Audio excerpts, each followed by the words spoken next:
Қайырлы күн сұлулар, сіздермен бірге бота. Біз бүгін осындай домашний халал бургер жасауды үйренеміз. Видеоны көрмес бұрын подписаться кнопкасын басып кетуді ұмытпаңыздар. Ол үшін бізге 1 килограмм фарш керек болады. Оған 1,5 шай қасық тұз және де 1 шай қасықта бұрыш салып, жақсылап осылай қолымызбен бар күшімізді салып, жақсылап араластырамыз.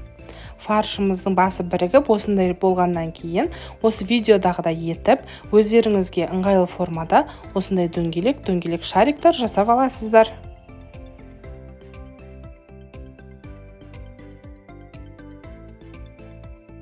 Мінекей осындай шариктар дайын болды. Енді сол шариктарды жазу үшін мен фольганы пайдаландым. Егер фольга болмаса, салафан пакетті пайдалансаңыздар болады, қыздар. Қолымыздың көмегімен фаршымызды осылай жайып, жан-жағын тегістеп шығамыз. Міне фаршымыз дайын. Енді бос қызып тұрған табаға фаршымызды салып, осы видеодағыдай етіп, бір беті қып-қызыл болып қуырылғанға дейін қуырамыз. Бір беті қызарғаннан кейін аламыздағын екінші бетіне ауыстырып, екінші беті де қызарғанша қуырамыз. Табамызға май құймаймыз, қыздар, өзінің майында қуырылады.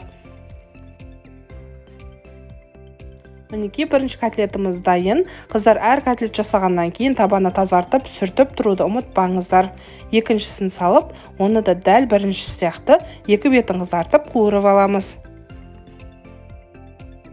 Котлеттеріміз дайын болды. Енді сырды мен осы видеодағыдай етіп 4 етіп турап алдым.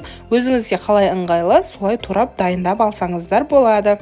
Сырдан кейін мен қиярды қостым. Маған тұздалған қияр емес, осындай свежий қияр, яғни балғын қиярды қостым.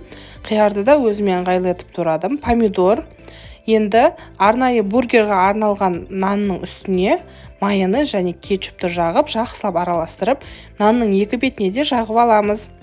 Қыздар, бұндай нандар кез келген супермаркетте, магазинде табылады. Оның үстінен салатный лист қойып, жаңағы котлетімізді салып, котлетіміздің үстінен сыр саламыз. Сырымызды бұлай ертіп алу үшін котлет қуырылған ыстық табамыздың астын сөндіреміз де, сырды соның ішіне салып қоямыз. Сонда сырымыз осылай болып шығады. Оның үстінен помидор және огурцыды салып, тағы да бір қабат сырды саламыз дағыны үстін жабамыз. Мінекей бургеріміз дайын. Енді екіншісінде дәл солай етіп жинаймыз.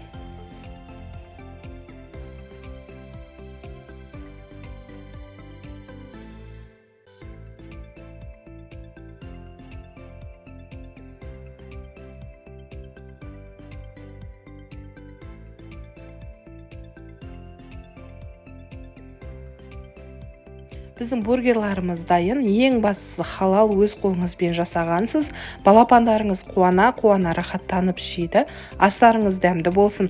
Міндетті түрде жасап көріңіздер. Сіздермен бірге болған бота. Егер видео ұнаған болса, лайк басып комментария жазуды ұмытпаңыздар.